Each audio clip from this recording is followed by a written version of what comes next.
दोस्तों आज हम इतिहास की एक ऐसी रानी के बारे में बताएंगे जो दुनिया की सबसे खूबसूरत और बदनसीब रानी है। और बदनसीब हो भी क्यों ना, जब पिता, भाई और नाना ही अपनी हवस का शिकार बना लें। दोस्तों जितने रहस्यमय मिस्र के पिरामिड हैं, उससे कहीं ज्यादा यहाँ के राजा और रानियों की निजी जिंदगी रही है। दोस्तों हम बात कर रहे हैं मिस्र के इतिहास की सबसे खूबसूरत और चर्चित रानी अनख्सेनामुन की। ये 3 बहनें थी, मेरितेतिन, मिकिरतेतिन और अनख्सेनामुन। इसका पिता मिस्र का फराओ था जिसका नाम आखनातन था। दोस्तों ये इतना अयास किस्म का था कि ये अपनी तीनों बेटियों के साथ शारीरिक संबंध बनाता था, और जिसके चलते इसकी बड़ी बहन मिकिरतेतिन की मौत अपने ही पिता के बच्चे को जन्म देते हुए हुई।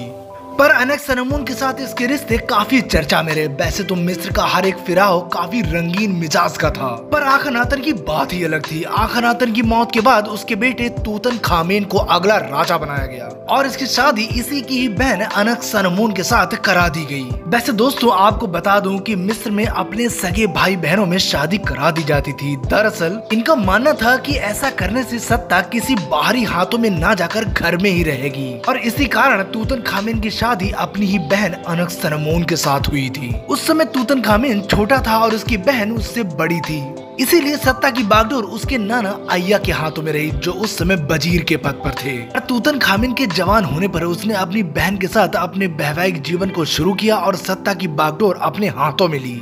पर ये सब उसके नाना अय्या को पसंद नहीं आया, क्योंकि वो सत्ता और उसकी बहन अनख्सेनामुन दोनों को चाहता था। और एक दिन अचानक तूतनखामेन की रहस्यमय तरीके से मौत हो जाती है, जिससे अब उसके नाना अय्या का रास्ता साफ हो जाता है, क्योंकि तूतनखामेन के बाद अब वही मिस्र का सबसे पावरफुल व्यक्ति था। उसकी मिस्र में काफी पकड़ थी और इसीलिए उसने अनख्सेनामुन पर शादी के लिए दबाव डालना शुरू कर दिया। अनख्सेनामुन किसी अधेड़ उम्र के इंसान के साथ शादी नहीं करना चाहती थी, पर दबाव बढ़ने के कारण मजबूरन उसे अपने ही नाना के साथ शादी करनी पड़ी, जिससे अब उसका नाना मिस्र का नया फराहो और अनख्सेनामुन उसकी पत्नी बन चुकी थी। दोस्तों अनख्सेनामुन को पहले तो उसके पिता ने चखा, उसके बाद उसकी शादी उसकी ही भाई से करा दी गई, और उसकी मौत के बाद और अंत में अनख्सेनामुन को उसी के नाना ने अपनी हवस का शिकार बनाया, और इसीलिए इसको दुनिया की सबसे खूबसूरत और बदनसीब रानी कहा जाता है। वैसे दोस्तों आपको अनख्सेनामुन की ये स्टोरी अच्छी लगी हो तो प्लीज सब्सक्राइब करें, क्योंकि हम ऐसे ही रियल और इंटरेस्टिंग वीडियो लाते रहते हैं।